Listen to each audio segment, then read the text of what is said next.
So Michael, auction day strategy, Yes. such an important component to set up for success. And we've done all this work in the campaign, we've communicated with buyers, we've done a great job of vendor management. We're now down to the pointy end. Yep. And ultimately, either we're going to have a great auction and we're going to sell the property, or we're going to pass into the highest bidder and then post-negotiation. Yep. Yeah, fantastic. Absolutely. So let's talk about the setup and the preparation, or what you do before, just to make sure everything's sorted. Yep. So there's a couple of ways you can go about it. If it's a vacant property, obviously you could set up late on the Friday. So if you're finishing work, say at 3 o'clock on a Friday, which a lot of agents within the company do, just like to sort of ease down the week, you could just pop past the property on the Friday and just prepare all the Marshall White standard information that we have, sole sticker contracts, rules, that sort of thing. If the vendor's living in the property, just obviously let them know that you're going to be there a little bit maybe earlier than you would for an open for inspection, maybe 15 minutes beforehand or 10 minutes beforehand, just so you can have everything set up so that, when 5 to 11, if you're in an 11:30 auction, pops around, if it's 5 to and the open starts at 11 o'clock, that you're at 5 to ready to go, doors open, because realistically auctions, neighbours and that sort of thing can get a little bit eager and can be there early. And it's great if you can be ready to go right on the dot with all the information that we need to have out, ready to go. Great. So looking very cool, all the Marshall White information as per standard out there on display. Definitely. Great. Yep. Then we're into our open. Yes. It could be one of the busiest opens, given what you did the day before, emailing and texting, and obviously the interested parties coming through. Yep. Maybe with some family and friends. Definitely. Good sign that they're keen and eager. We like it. So anything you do during that open around further qualification? I think obviously there's going to be a lot of familiar faces. There's going to be a lot of neighbours. I think neighbours are often a bit of a giveaway because they introduce themselves as neighbours. Yes. But it's also really important to get all the names and numbers of everyone that's coming through for two reasons. One, because you want to be able to inform the vendor as to of the interested parties that you think will be in attendance, who's there. So that meeting usually takes place a little bit later on at about 27, 28 past, say 11. If it's an so 11:30 they are here, auction. they are here, they are here. Yep. Yep. Perfect. But it's also critical so that you can, as an agent, find people who are living locally, who have seen the result, who you can then add to your database. So it's an easy call on a Monday to say, hi Philippa, thanks so much for popping along to the auction. If it's a really good result, you can say, obviously, what did you think of the result? Yes. Alternatively, if it's passed in, it's another good reason to say, I know it passed in on the weekend, just wanted to let you know it sold for $175,000 north of what we passed it in for. So again, it's that affirmation that we're reasonably capable at our jobs. Absolutely. And again, it's someone that you can track all the way through. So if it's a neighbour, I think it's important to ask for their street number. So just a neighbour, no worries, which number in the street are you? 57. So, again, if someone else has them on the Marshall White database, you can let that agent know that they've been along, so it gives them a reason to call. Great. Or alternatively, you can add a clean lead with a phone number, with a street number and an address to your database. In terms of the qualification of the buyers, you'll know the buyers who are obviously key parties who have been through multiple times or done building inspections, and I think there's no need to go into too much depth with those sort of buyers. It might just be a, good luck Peter, or whatever it may be when they're coming through. I wouldn't necessarily take that person's name and number. I would maybe jot their name down, obviously to let the vendors know, but you've already got their details, so you don't want to pester them too much for that sort of thing. If it's a buyer that you have met during the campaign that hasn't returned phone calls, or it's someone that you may think isn't a neighbour, or you just could have a sense that they're doing something. Hey, what are you doing here? Yeah, that sort of buyer. I think it's important to potentially, I'll just ask them if they're going to be bidding. So, hi Mark, thanks so much for popping through again. I know you popped through during the campaign. Are you here today with the intention of bidding? Just a nice, easy question. Great. They might say possibly, maybe. We'll see how it goes. But again, knowing that person's there, potentially if they say yes, we are going to bid. Again, you know that you can then get a staff member or a team member across to that person throughout the course of the campaign. Great. To encourage them to bid a little harder. Yeah, fantastic.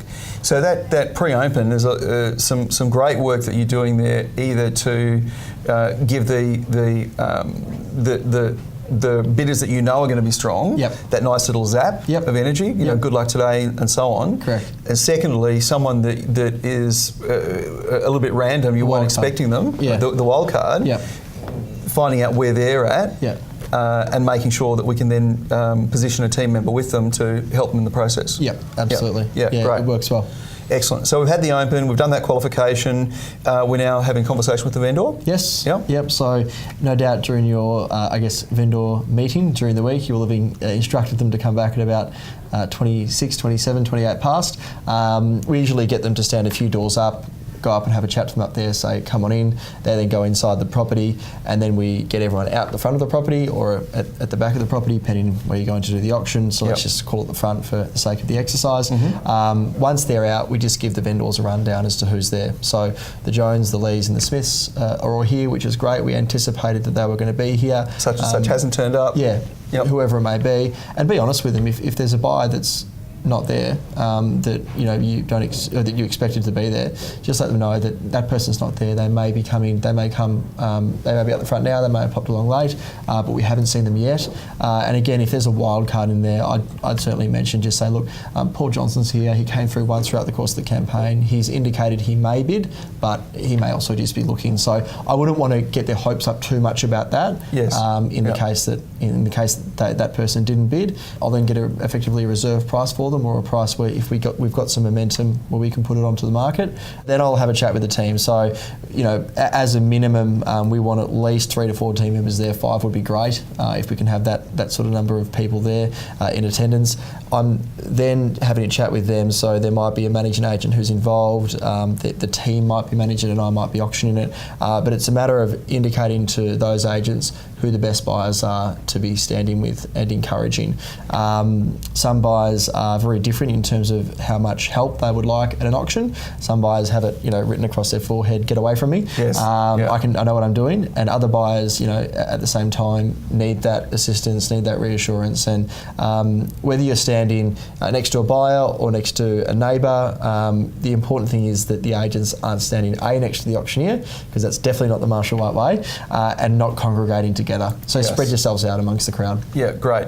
So if you've had someone on the Friday say, "No, I don't need any hand with bidding," you've might have had a brief chat with them at the open, and if they change that view, then you'd allocate someone to them. Yeah. But a really important point, it's not hanging out together and having a chat. It's actually making sure that the people are in the crowd. Correct. So even if you don't have a buyer to work with or attend, it's important that you're seen in the crowd. So it could be a neighbour or something like that. Yeah, absolutely. Yeah. So what sort of conversation would you be recommending they have? Because sometimes people go, what am I going to have a chat with this neighbour about? Yeah, definitely. I mean, if it's a neighbour, it's a really easy conversation to have. Are you living in the street? Are you a neighbour? Are you here to bid? I mean, you could ask anyone going up to them, "Are you here to bid today?" They'll say, "No, I'm just a neighbour." "Oh, no worries at all. How long have you lived in the street for?" So just start a general conversation, whatever it may be. Realistically, if there's a buyer across the other side of the auction and you're chatting to someone, they've got no necessarily idea as to who that person is. Yes. So again, it's that perception that there's some interest, and again, it's a much better look for us if we're out in the crowd talking to people, as opposed to if we're just standing together, totally agree. Effectively being a bystander. Totally you're there agree. to work the crowd, you're there to do a job, you're there to interact. Yes. Yep. And if a wild card does pop up during the process, you would suggest that person would leave that conversation. Neighbour, and excuse me, I just want to pop over and have a look, and pop over and start having a conversation with them. Definitely. I think there's multiple ways you can do it, and I use my notepad as the easiest. It's like an introduction. So I'll sort of stand maybe a metre further than we're sitting away from each other, and I'll just stand there and write the number down and just have it in front of them. So I won't even say anything necessarily at the start. I'll just have that in front of them, and it's amazing how often they'll just look at that notepad and have a look at the number, and every time there's a new bid, just cross it out and put it there. I then start to build a bit of a rapport with that person. So I'll say every time it's our bid, so I won't necessarily say it's your bid. I'll say every time it's our bid, I'll put a tick, and if it's not our bid, I'll put a cross. And they say thanks. And so again, it's just that easy conversation. You're now in a conversation with them. You haven't come across and said, "Oh, bid more, bid more, bid more." Yes. It's every time it's our bid, I'll put a tick. Every time it's their bid, I'll put a cross. And then then you can start encouraging them. Why don't you try 15? Why don't you try a bit more this time? Try 20. And then it looks like, or it appears that you are on their side. Yes. So you're helping them buy the property. Yeah. I'd love to see you buy it. Why don't you try to buy 15? Yeah. Yep. Yeah, So, fantastic. Slightly easier conversation as opposed to just going into that person and saying, oh, you're bidding, that's great. Yeah. I think the tricky part is when Love that that person's... the notepad. I think that's so simple. Yeah. And super effective. Yeah, I think the tricky part is when that person's stopped bidding, you don't just want to leave them. So don't just leave them without saying anything. If they've stopped bidding and said, are you sure you can't bid anymore? It's important then to say, really appreciate that. I'm just going to go have a chat with this buyer because they look like they're continuing to bid. Bad luck today. I'll keep looking for you or something like that. Yes. So don't just leave them and walk away to another buyer because that can look like, oh, well, he's helped me. Now he's just gone off to another buyer. So you've got to be delicate, but you also have to move on to the parties that are bidding at the time. Yeah, and I think an important point there is respectful of the situation. Yep. And zoom through. Spot on. Michael, that's been great. Excellent. Excellent insights. And once again, the whole purpose of this whole series is to have consistency across the entire Marshall White business, Yep. applying the Marshall White way. Excellent. Thank you. Cheers.